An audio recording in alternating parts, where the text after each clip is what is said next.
अस्सलामुअलैकुम।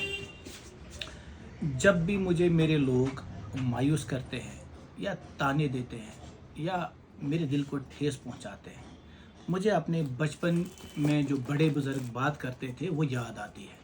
वो है related late prime minister of J and K Bakshi Ghulam Mohammad. जब हम छोटे थे उन दिनों कहते थे कि 1970s में कभी ये बख्शी गुलाम मोहम्मद साहब हमारे प्राइम मिनिस्टर रहा करते थे। प्राइम मिनिस्टर, फिर से मैं बोल रहा हूँ, प्राइम मिनिस्टर रहा करते थे of erstwhile state of Jammu and Kashmir. तो उनके बारे में एक बहुत मशहूर एक फिक्रा या हिस्टोरिकल फैक्ट था। वो क्या था?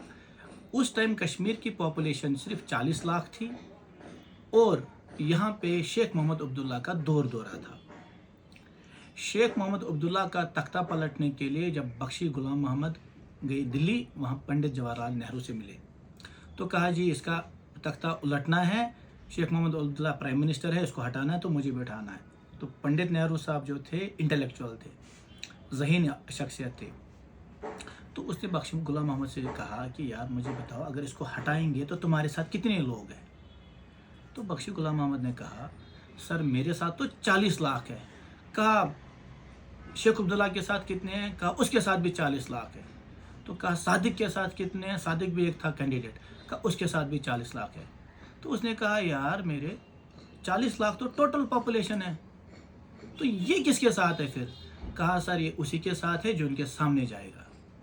आज अगर इसका तर्जुमा करेंगे तो इसको एक कॉमन लैंग्वेज में एक वर्ड यूज़ करेंगे जो बड़ा ही ऑफेंसिव हमें लगेगा। इसको बोलते हैं मुनाफिकून। इसमें हम मेरे भी वालिद साहब, दादा परदादा सबके हमारे, इनको बोलते हैं कि इन्होंने क्या हमें नज़र की थी? मुनाफिकून वाली नज़र की थी। उनकी हम क्या है? प्रोजिनी, यानी उनके हम डिसेंडेंट्स हैं जिनको इस नज़र से परखा गया पास्ट में 1970s 80s में। अब आते हैं मेन मुद्दे पे। कल मैंने एक वीडियो डाला था, बहुत ठेस पहुंचाई लोगों ने कि भाई लूटते हैं, बाकी चीज़ें करते हैं। आज हम आपको बताएंगे हमने पिछले 8 सालों के लिए अपने लोगों के लिए क्या कुछ किया। आपको रिसेंटली पता है टूरिज़्म काफ़ी बैडली हिट हुआ। हमने फेसबुक पे पोस्ट डाला था कि टूरिज़्म रिलेटेड आएँ तो उनके लिए हम स्पेशल डिस्काउंट करेंगे। आज हम बताएंगे, हम बोलना नहीं चाहते थे मगर आप लोगों ने मजबूर किया। कशिर पे वन तुम कन तान कथ गोस न रोजन कौम क्या। आज मैं बताऊंगा। और इन टूरिज़्म रिलेटेड जिन्होंने ये रिकमेंडेशन लेटर्स दी है, उनसे मैं रिक्वेस्ट करता हूँ वो अपनी जगह वेरीफाई करें कि उन्होंने अपने ये जो लेटर्स रिकमेंडेशंस दी थी, जिनको हमने फ्री ट्रीटमेंट किया या जो भी डिस्काउंट किया, ये वाकई जेन्युइन कैंडिडेट्स थे कि नहीं। हीवन टूर एंड ट्रेवल्स ने 3 जुलाई 2025 को दी है letter. Advance holidays tour and travel Patan ने दी है लेटर, ठीक है। Advance holidays tour and travel, galaxy tour and travels, house boat and hotel booking agents, इन्होंने 4 जुलाई 2025 को रिकमेंडेशन लेटर दिया है।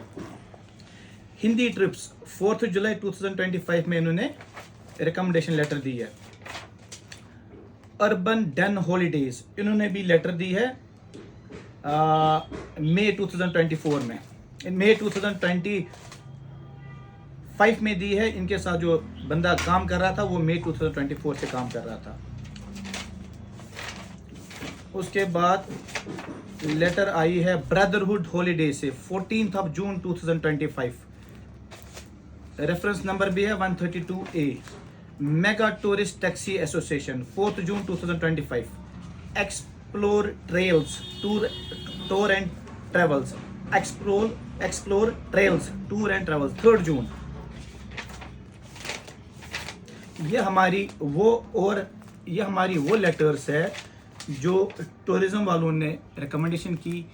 इनके लिए हमने क्या किया? इनके लिए हमने किया इधर 100% डिस्काउंट और डिस्काउंट एज पर पेशेंट्स चॉइस और मिनिमम 50% डिस्काउंट। ये हमने डिस्काउंट इनके लिए इसलिए किया था कि इनका कारोबार इफेक्ट हुआ था बैडली। ये पिछले साल की पड़ी है फाइल हमारी, जिनको हमने इधर 50% डिस्काउंट किया या 100% डिस्काउंट किया। किन प्रोसीजर्स में? IVF, किसी को IVF में 100% डिस्काउंट किया, इंक्लूडिंग मेडिसिन भी हमने यहीं से दे दिया। या आईयूआई या हिस्ट्रोस्कोपी, लेप्रोस्कोपी या सिजेरियन। मगर अफसोस की बात यह है, कुछ बंदे जिनका मकसद होता है डिफेम करना, उनको करते हैं so called journalist. So called journalist का ट्रेंड क्या है आजकल यहाँ पे? मैं उन जर्नलिस्ट की बात नहीं करता हूँ जिनके पास वैलिड डिग्रीज है, जिनने जर्नलिज्म में या डिप्लोमा किया है या डिग्री किया है, मास्टर्स किया, उनकी मैं बात ही नहीं कर रहा हूँ। वो बेचारे तो चुप करके बैठे हैं, म्यूट स्पेक्टेटर्स। मैं उन जर्नलिस्ट की बात करता हूँ जिनको हमारे यहाँ बनना था मेसन, जिनको यहाँ बनना था नाई, जिनको यहाँ बनना था मैकेनिक, जिनको यहाँ बनना था टाइल मिस्त्री या मोबाइल मिस्त्री। उन्होंने मोबाइल पकड़ा, ट्राइपॉड पकड़ा और अपने आप को जर्नलिस्ट बनाया। उनके मोडस ऑपरेंडी क्या है? उनके मोडस ऑपरेंडी 2-3 ही है। एक, किसी बंदे को देखो, इसको पहले सोसाइटी में डिफेम करने की कोशिश की करो। जैसे उन्होंने 2-3 हॉस्पिटल्स के बाहर के 1-2 हॉस्पिटल्स थे, मोडस ऑपरेंडी सेम था, इसको फटाफट डिफेम करो इस हॉस्पिटल को। ठीक है, आप ये बात मेरी अच्छे से नोट करें। आज से 6 महीने पहले इन्होंने 2-3 बाहर वाले हॉस्पिटलों को इतना डिफेम किया कि हम परेशान हो गए, भाई ये हो क्या रहा है। और 6 महीने के बाद उन्होंने उसी हॉस्पिटल्स की एडवर्टाइजिंग की। मोडस ऑपरेंडी सिंपल है, एक, पहले उस हॉस्पिटल को या उस डॉक्टर को या किसी भी बंदे को डिफेम करो, फिर उसको बैकडोर एंट्री से जाओ, भाई अब तुम्हारी हम सोसाइटी में रेपुटेशन ठीक करेंगे।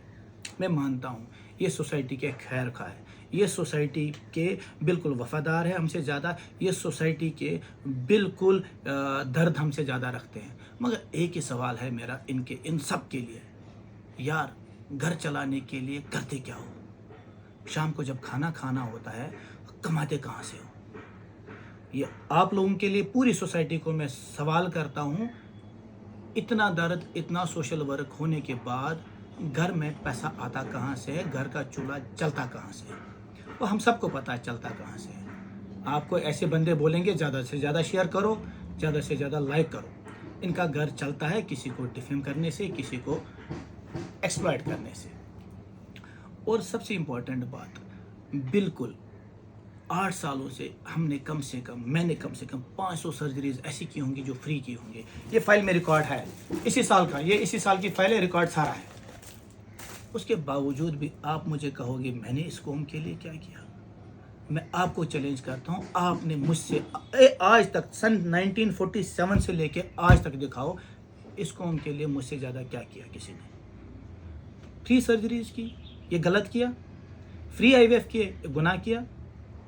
ठीक, वही पेशेंट जो दिल्ली में 3-3 लाख रुपया खर्च करके आता था, फिर यहाँ पे उसकी माँ रोती थी अब पैसा नहीं बचाया कोई, इसको डिस्काउंट कर लो। हम बोलते थे चलो जी discount as per your choice, क्योंकि मुझे आपकी फाइनेंशियल कंडीशन पता नहीं है, फाइलों पे लिखा था मैंने। ठीक है, अब 8 साल मैंने आपके साथ ऐसे काम किया, ये रंग नहीं लाया। आज मैं आप सबसे माफ़ी मांगता हूँ। मुझे लगा था मैं इस कौम की खिदमत करूँगा, नहीं करने दोगे आप। आज के बाद सारे डिस्काउंटेड ख़त्म, सारे फ्री वीक ख़त्म।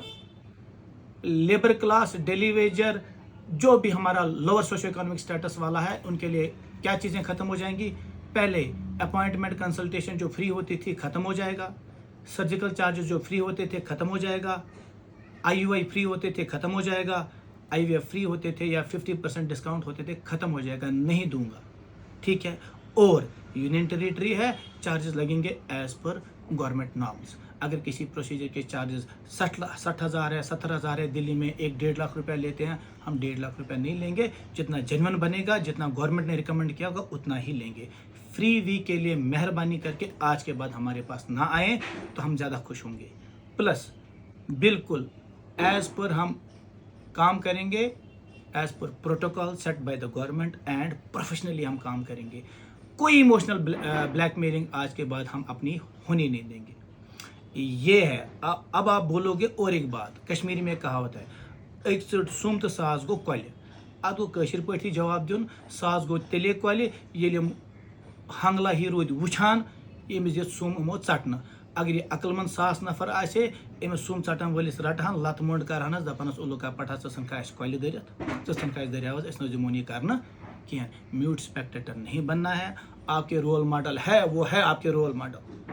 हम नहीं बन सकते हैं रोल मॉडल, मगर मैं आपको तब भी बोल रहा हूँ, बच्चों को तब भी आप डॉक्टर ही बनाओगे। क्यों? आपको पता है डॉक्टर क्यों बना है। बाकी वसलाम।